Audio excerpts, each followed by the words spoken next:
Have we been playing Blukina wrong this whole time?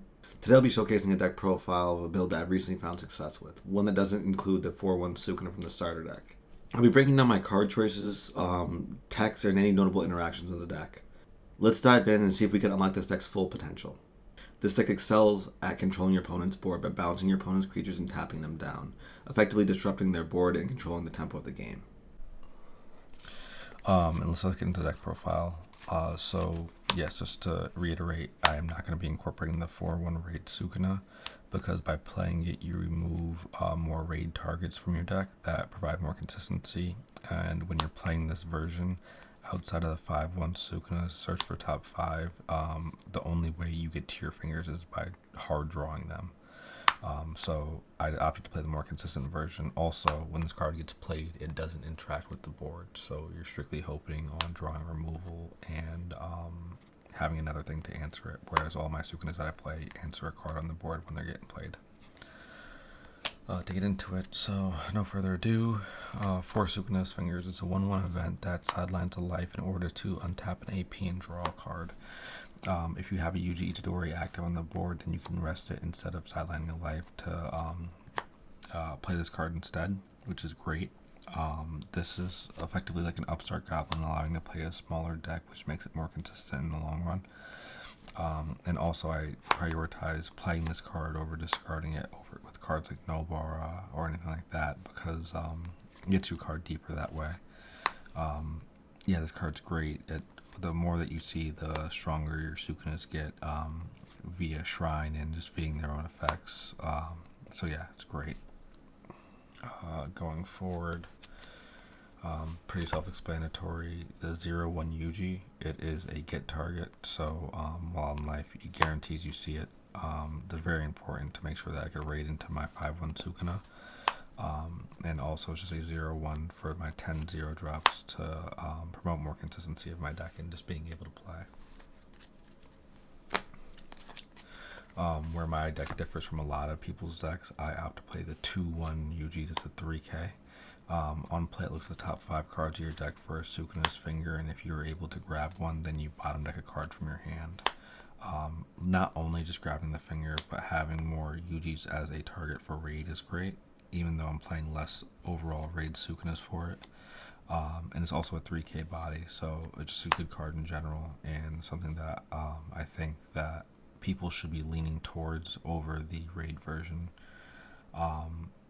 It's able to like chump block a lot of the smaller dudes early game, and it comes down so quickly, and also with it being a 2-drop, it helps the curves of the deck. So originally with the other version, the only other 2-drop that really gets played is the 2-drop Gojo or the Maki.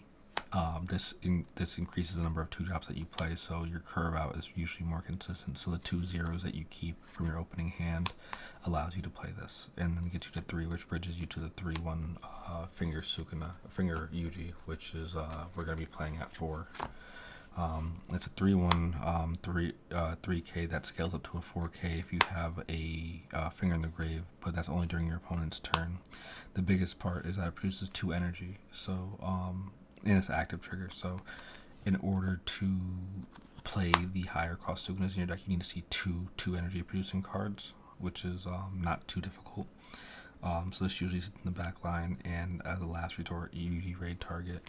Sometimes it gets pushed forward in order to block attacks, like against the Nezuko decks. If you're able to remove the Tanjis off the board, it chumps block a lot of their smaller attacks, like especially with the Ashford Academy decks and stuff like that. So it's very, very good. And being an active trigger also helps defensively as well. The deck has a pretty low trigger count, so I want to maximize as many good triggers as I possibly can. For the top end, 4-5-1 Sukuna, this card's fantastic. It has the possibility of interacting with 2 creatures on your opponent's board when it's played, if you have a pre-established shrine with multiple fingers in the graveyard. But normally on play, it rests a guy, and then you look at top 5 cards for both a Malevolent Shrine and a Sukuna's Finger. So getting your payoff and your engine requirements are just great, and just being able to come down and rest a creature while putting a huge body on board that gets you a card is entirely invaluable. This card is probably the best Sukuna out of the list, just for the fact of it getting you the fingers and resting a card. Going forward, for the other Sukuna I play is the 6/2 Sukuna with Impact. This card is phenomenal once you get the engine going, which highlights these cards as well. So with these cards, getting your fingers consistently and searching, you cycle through almost your entire deck. And once you get to 3 to 4 fingers, whenever this comes down, it's entirely detrimental to your opponent, just like playing the game in general. So it warrants a response and deals with multiple cards for one card, which is exactly what the deck wants to be doing. This, in conjunction with the Toto that you're going to see later, it is able to protect it. So when you play it, you could switch to the back line and make sure your opponent can't interact with it the following turn. So you could push it forward during your movement phase and then deal an impact. And to round up the Sukuna engine, 2 Malevolent Shrine. It's the payoff. I want to play 2 just so I can guarantee see it off of the either hard drawed or get it off of the 5/1 Sukuna. This card's fantastic. It allows you to basically play like Renji, like Kurapika, and give impact to the non-impact Sukuna. Also doubling up on impact with Snipe is phenomenal as well. So yeah, that's the Sukuna engine. A little different than what you might see going forward on a lot of Sukuna lists, but I do think that it is the correct way to play the deck going forward, especially with the cards like One Punch Man and the Code Geass set and the Demon Slayer set. It just kind of reinforces that the control version is a little bit stronger than the starter deck version. For the non-Sukuna engine part of the deck, I play the 0/1 Nobara.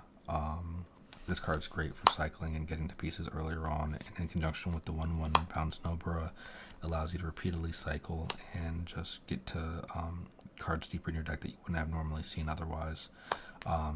Very rarely do I discard the finger with this. Times in which I do that is to either put Snipe or double impact online, but usually I end up playing out the fingers. But discarding the worst card in your hand with this is great. And then to finish up the 10 count for 0 drops is also a draw trigger, which is fantastic, is the Takuma Ino. Takuma Ino is just a 2k draw, so when they play a Lancelot, Gwaine in the code matchups, doesn't just get nagged. They have to play 2, and it's a draw trigger for the 0 drop, so you want to max out on those. In the same vein of consistency, I'm playing 4 of the 1/1 Nobara. Although it takes you back on a card for tempo, it's a 2 energy producing card for 1 cost. So seeing this in connection with any of these 0 drops is a playable hand. And it just a double energy producer is fantastic. Also, the ability to bounce the Nobaras to cycle further is great. And for attack choices, I play 2 of the Nullify Impact Panda. With impact being more and more prevalent as the games go on, I really wanted to highlight the fact that I could just take them offline. This really shined heavily in the purple code matchup because they can't neg it with 2 Gawains. So they either have to play the Colin that pops this and has natural impact, which allows me to keep my Sukuna on board, or they have to hard draw removal. And if they do hard draw removal, it's just like, okay, you couldn't do anything about that regardless. Another 2 drop for the 2 energy consistencies. I played the Gojo. It's also a 25k that I could push forward that doesn't get killed by Gawains, that produces 2 energy in the back line. So it's great for that reasons. And the last tech creature or character card is Toto. I really like this card because it's a 5/1 4k active trigger that allows me to protect my Sukuna, my 6/2 Sukuna, one being played, like I was saying before. On turns where this is already pre-established and I play the Sukuna to bounce multiple things, I could then attack and then swap this to the back line, guarantee me an impact for the following turn and netting me an additional attack. In a lot of matchups, especially against the aggro decks, it's hard to get turns back without 4+ attacks. So it allows me to attack on that axis as well and protect the Sukuna. So it's worth at that point. Going forward, the self-explanatory cards for domain expansion, especially with the One Punch Man set going forward. The green Saitama that is effectively Victory Strike if you've played Dragon Ball Super, you want to maximize on that just so you have a chance of hitting it in your life, and it's just a great extender. If you draw multiples, you could take the extra draw and burn it. If you have one, then you could use it to extend the plays. So very rarely does this card not get a lot of value. And finally, the Divergent Fist, just good generic removal, special trigger. Yeah, I love this card. And the ability to bounce sometimes comes up. So if you're able to remove a Yuji on the board in order to raid, like so you can raid with it, and then play this if you want to bounce a card back to their hand instead of destroying it like a Nanami per se, or a card that has a one sideline effect, it's also very good for that as well. But that's the deck. If you have any questions or comments, please leave it in the please leave it below, and I'll be sure to reply. Again, I want to give a huge shout out to brother Bobby, brother Phil, brother Nori, all the homies from the Discord who spent the time to just do game reviews with me and theory on the deck, and just help me really lock in on this list. I have yet to see anyone at the major events play anything that looks like this, so I'm pretty hyped about that. Also, I want to give a big shout out to Brian, reminding me about the game in general and just making it so that way I have someone to consistently play with. If you like content like this, then you should definitely check out his channel, The Gamer Kage. He'll be posting a lot of Union Arena content soon, and just filling you in on deck profiles and event coverage, all the stuff you want to see if you're playing Union.